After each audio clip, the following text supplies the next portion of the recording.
gabadha Soomaali Amerikaanka Ilhaan Cumar ayaa guul ka soo hoysay tartankii xisbigeeda dhexdiisa. Xisbiga Dimuqraadiga ayaa dooranayay qofkii ku matali lahaa kursiga degmada shanaad ee Minnesota doorashada guud ee dhici doonta bisha November. Ilhaan Cumar ayaa la tartantay 4 rag ah kuwaas oo si awood ah uga soo baxday. codaynta xisbiga Dimuqraadiga ee degmada shanaad ee gobolka Minnesota ayay Ilhaan ku garaacday musharaxa ay sida weyn u tartameen ee Anton Melton oo markii ugu horeysay galay tartan siyaasadeed iyo 3 kale oo rag ah. natiijada codaynta oo la shaaciyay ayay Ilhaan Cumar ku adkaatay 57.4% taas oo ka dhigan inay heshay 90,941 cod. Anton Melton oo si weyn ula tartamay Ilhaan Cumar ayaa helay 39.3% taas oo ka dhigan inuu helay 62,297 cod. John Mason ayaa helay 1.6% waxaana ay ka dhigan tahay 2,452 cod. Daniel Martin ayaa helay 1.1% taas oo ka dhigan inuu helay 1,750 cod. Ilhaan Cumar ayaa culays kala kulmaysay dad badan oo Soomaali ah iyo dad kale oo Muslimiin ah kuwaas oo ku eedeynayay inay waayihii dambe u ololeynaysay guurka dadka isku jinsiga ah. balse mar kale ay taageerayaasha xisbigu u doorteen inay sii difaacato kursigeeda degmada shanaad ee Minnesota marka la gaaro doorashada guud ee Mareykanka ee dhici doonta bisha November.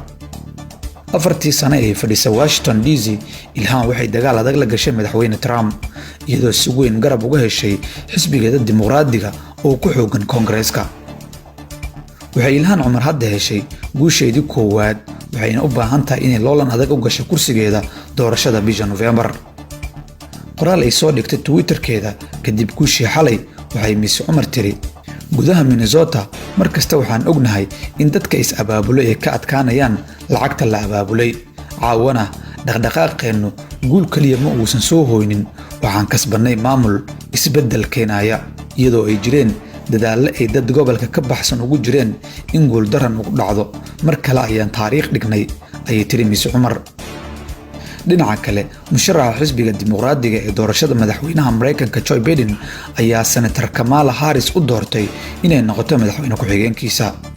waxaa in muddo la sugayay inuu soo xusho qofka ku wehelinaya tartanka adag ee doorashada madaxtinimada Mareykanka. waxay wajihi doonaan madaxweyne Trump iyo ku xigeenkiisa Mike Pence. Biden wuxuu magacaabay Kamala Harris taasoo noqonaysa gabadhii ugu horeysay ee madow ah iyo qofkii koowaad ee Asian American ah ee heerkan soo gaara. Kamala Harris waa senatarad laga soo doorto gobolka California waxaana lagu tilmaamay haweeney aad u karti badan. Hillary Clinton oo ka hadashay xulashada Biden uu xushay Miss Harris ayaa ku sheegtay xulashadii ugu saxnayd ee xilligeeda dhacda. Miss Harris waxay dood adag oo la wada sugayay la gali doontaa 7 bisha October Mike Pence oo ah ku xigeenka Trump. doorashada guud ee Mareykanka ayaa dhici doonta 3 bisha November.